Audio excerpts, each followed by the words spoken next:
Hello, magical experimenters. Taylor Ellwood here, doing a late night video here on this topic of manifesting wealth. And here's my book, Manifesting Wealth, in case any of you are interested in reading my thoughts on it. A little while back in another video, I'd had a person ask or mention that they had had a conversation with another occultist who had told them that King Belial said that basically when it came to wealth magic, he said that people couldn't always have power, authority, fame, and money, since those are egotistical needs and not our highest, truest intentions. And this person wanted to know what my thoughts were about the topic. So I'm going to give you some thoughts on wealth magic and what makes wealth magic work, in my opinion.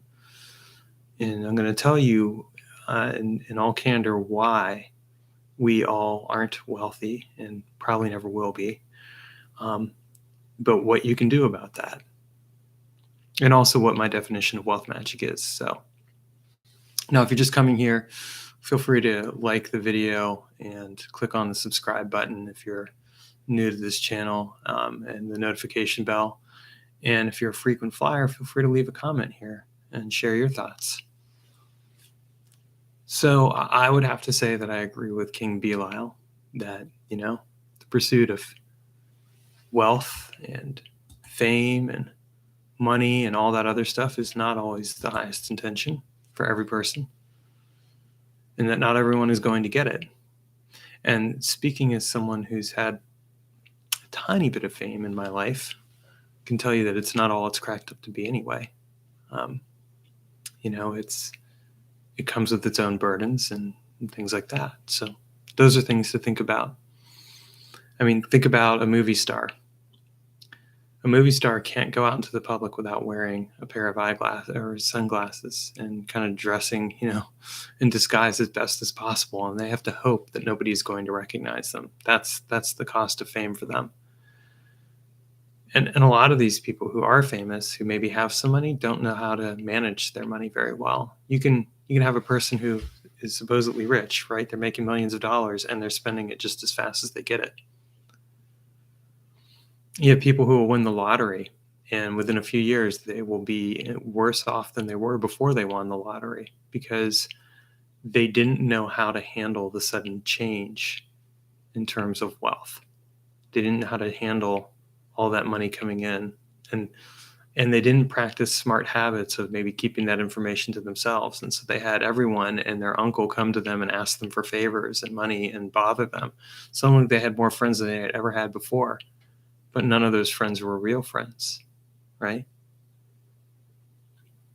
I think a lot of people get caught up in dreams of what wealth would look like, and they think that if they were wealthy, their life would be easier. But I can tell you that's not necessarily the case at all. Speaking as someone who has been a self-employed business owner before and is trying to get back to it, I can tell you that anyone who is self-employed works really hard to make the money that they make most of the time, especially if they're on their own. They're usually wearing many hats, and even when they can afford to hire staff, they still have to delegate that very carefully and think it through. Anyone who has owned a business will tell you that they work really hard, and they often work longer hours. So I don't think that when people think about wealth, I don't think they think about that. They don't think about the work that's involved in becoming wealthy. Instead, they get caught up in this idea that, wealth will come to them, or that it'll be easy when they're wealthier. And it's not. If you ever get a chance, watch the show Shark Tank and listen to some of the stories of both the sharks and the entrepreneurs coming to pitch the sharks. And you'll see that people have worked really hard to get where they're at. I think that the best wealth magic operates from need instead of want. And I think most people operate from want instead of need. Because once you reach a certain base level of comfort, you don't work as hard. Jason Miller in his book Financial Sorcery, he calls these set points, that we all have set points. We have certain points where we kind of reach our homeostasis, and we will not try as hard to manifest the things that we want. And I've seen this, and I've seen this happen. Like people will reach a certain level of wealth. What fascinates me is that a lot of times when people start to make even a bit more money, they'll spend that same amount of money. A lot of times because people don't have discipline. Now, when it comes to money, now I am someone who does have discipline when it comes to money because I've learned it, and I didn't learn it from like my parents. I learned some money habits from them, but really I learned it along the way. But it was interesting. I was having a conversation with an acquaintance a week or two back, and she was telling me how she didn't have a good relationship with money and that she didn't like money. And I said, well, you know, you can change that. If you don't like the relationship you have with money, you can change it. But until you do change it, you won't know how to make it work for you. Instead, you'll always be working for it. And it's true because I see people working for it all the time. I see people who make a lot more money than I do working for their money.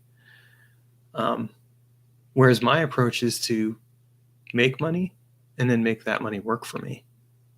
And I think that's a smart move. You want to know what real wealth magic is? Real wealth magic isn't just going and doing a money magic spell. Anyone can do a money magic spell. But if you don't know what to do with that money, and a lot of times people don't, you're not going to get very far with it. A lot of people have real shortcomings around how they manage money because we have not been taught how to manage money. Our models are our parents. And your parents, a lot of times, have bad money habits themselves. So you don't really learn about it. It's not taught in schools. There are people who are adults who don't even know how to balance a checkbook. Think about that.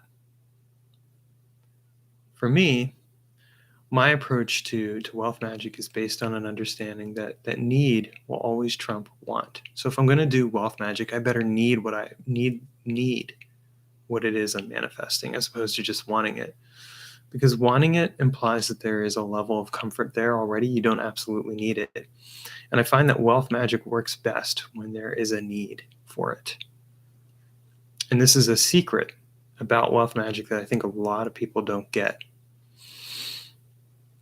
We live in a world of desires, right? I want this, I want that. But do you need it? If you need it, you will find a way to get it. If you want it, it's nice to have, but you don't need it. It's not something that you have to have. It's something you can let go of. And this is a thing to understand. Like if you want to manifest wealth in your life, you'd better have a need for it. The people who are wealthy, who make a lot of money, they've either inherited it because they grew up in a family that already had it, or if there's somebody who really picked themselves up, they needed that wealth. And they made that need the primary purpose of their life. And even now, they're driven by that need. And that's why they are financially wealthy. Because they had that need. Now, I'm going to share an example of wealth magic that I did. I did wealth magic to get this house. I needed the house. I didn't just want a house, I needed it. I didn't want to rent any longer. I didn't want to continue to pay for someone else's retirement. That's how one person put it to me, and it really kind of brought home. But also, I wanted to get equity. And I wanted to have a place to really settle into, to build a life off of. So these were things that were needs for me. A need for stability, a need for a safe haven, a need to build a life, and a need to build equity, to gain equity. It was an investment as well on many different levels. So I did wealth magic as part of the process for getting this house, and it worked out really well. I ended up getting the house because I needed it.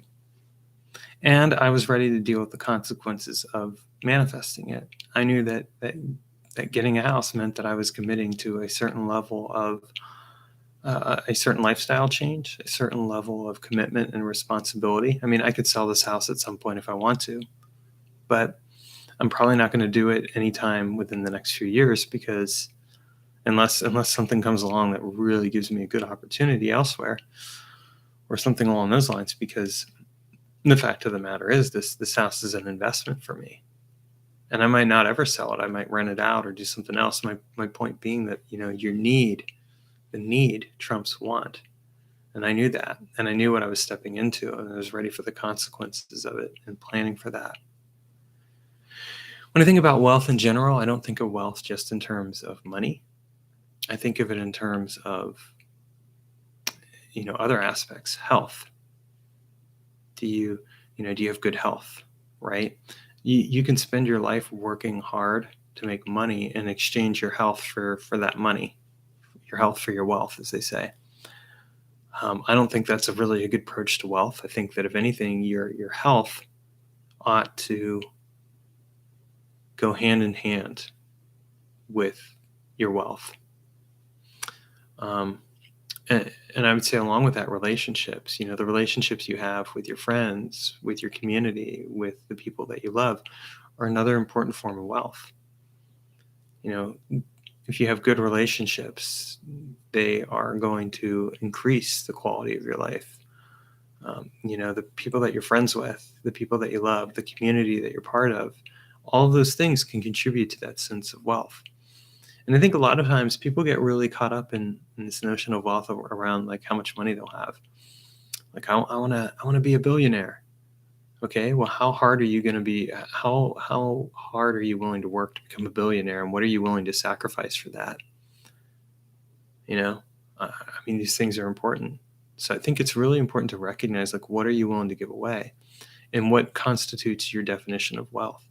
For me, the definition of wealth is that I'm in good health, that I have the means to improve my overall financial well-being as well, and plan for my future,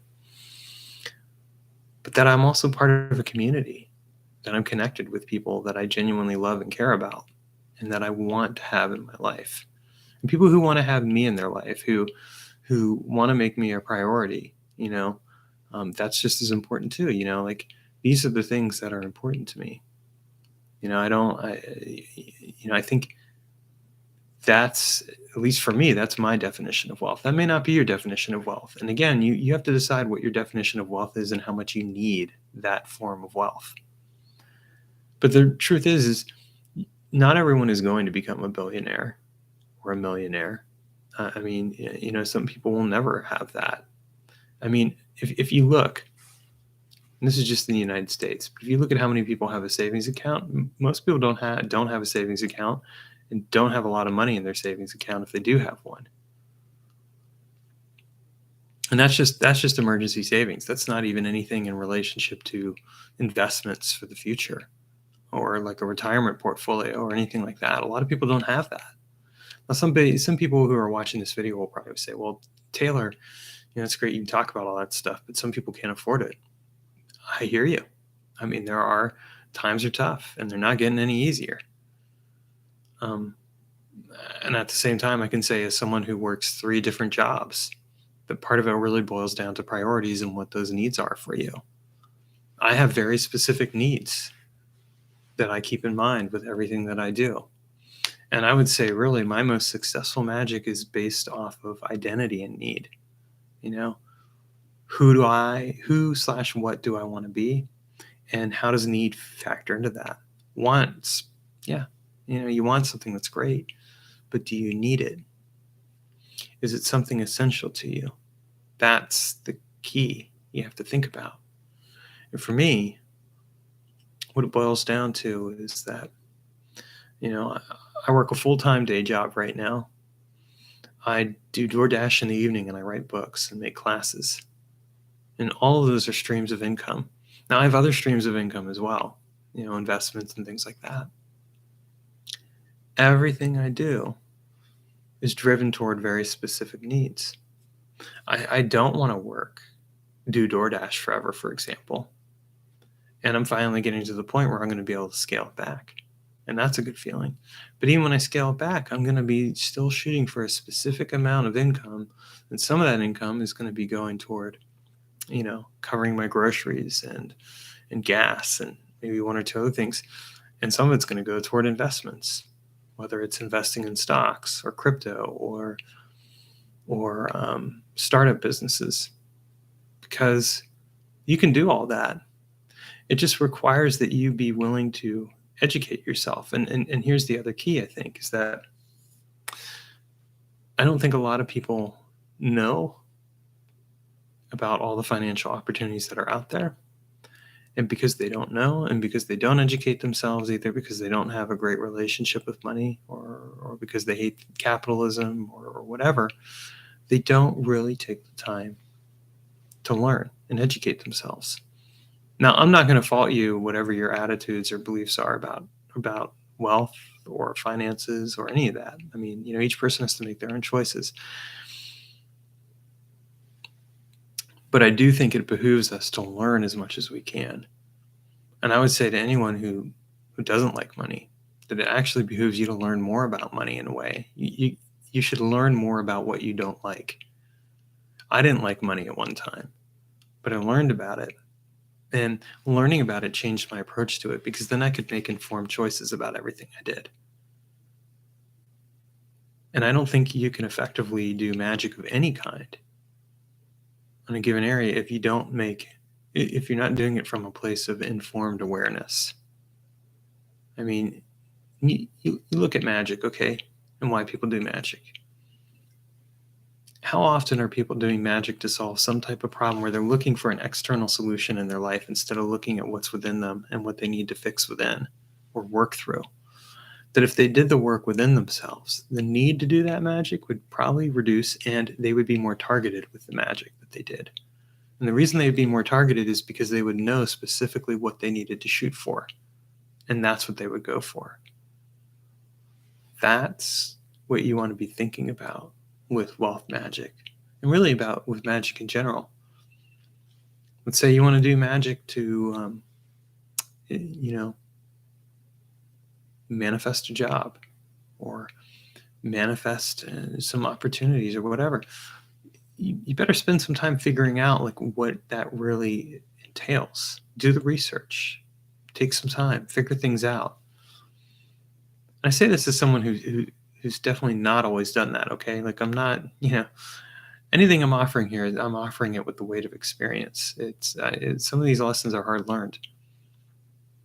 I don't do a lot of wealth magic at this point in my life. I have some things that I am shooting for. But what I do is I target my mundane efforts. And then if I do wealth magic around that, I do it around the mundane efforts that I'm already doing. And I use it so that the wealth magic helps me get better results with those mundane efforts. And I think that when you take that kind of approach, it's a very practical approach. When you take that kind of approach, you get better results because you fundamentally understand how wealth magic works. Because what you're doing is you're looking at your present circumstances and you're looking at how you can improve those present circumstances and change them. You're not shooting for, like, let's say you're working a $15 an hour job. You're not shooting to become a millionaire overnight, because it's not realistic. No one who is a millionaire will have done that overnight, by the way. It may seem like an overnight success, but they put hours and days and weeks and months and years into the work that they've done, unless they inherited it. And somebody else then did that. So when I look at my own approach to wealth, it's always, okay, what are the things that I'm already doing? And how can I use my wealth magic to target things that I get better results? That's the key thing. And I might use that to help me. And if I'm going to do wealth magic, I take the time to educate myself. For example, if I'm going to invest in stocks, then I better spend some time learning about the different companies that I'm going to potentially invest in. What are the risks? What are the other things that are going on? What's the volatility of the market? Like right now, a lot of people would say, "Oh man, market's really volatile. Don't invest." I'd say, yes, invest if you can, you know, because right now, I mean, prices are going up and down and everything else, but it's really to a buyer's advantage. You'll lose some money initially, but then you'll gain more once the market recovers. But again, you have to think that way. You have to be comfortable with losing money. I'm comfortable losing money because I spend money all the time. I spend on ads for my books. Um, I spend it on book covers and things like that. I spend it on stuff. I've had books flop. I've done book sales and they flopped, and I'm okay with that. I've learned something from those failures. I tried and I failed, but I learned something from the failure and I turned it into a success eventually. And I'll keep turning things into a success. Because the key thing is, like, if you never try, and this is a key thing I think really in life in general, if you never try, you will never really succeed. You don't know how to succeed without trying. And you have to be willing to try and sometimes fail in order to succeed. As long as you're willing to learn from your failures. And this is another key component to wealth magic, really. Anyone who has been wealthy, they can point to you, they can point out the mistakes they've made, the things they did wrong, and what they learned from it. That should tell you something right there. You know, nothing is ever handed to you on a platter. You got to earn it. That's the thing that I've learned over and over again. Now, some people may have certain advantages because of their gender or the color of their skin or things like that, and fair enough. I mean, we should acknowledge that. But I can also tell you that there are people who have worked, that I know, that have worked very hard to get where they're at. And they didn't have those advantages, and yet they have ended up being the ones who laugh last. So, the opportunities are there. Yes, we should acknowledge the glass ceiling and all those other things. We should definitely do that. We should also recognize that at the end of the day, what fuels wealth magic, and really what fuels wealth in general, is need. What is your need? If you know what your needs are, your needs will dictate where things are going to go and what you're willing to do to get those things to manifest. And that's something I think a lot of people don't pay attention to. But if you pay attention to that and you really think it over, it can change your life and change the way you approach wealth and change the way you approach magic, for that matter, as well. All right. See you guys some other time.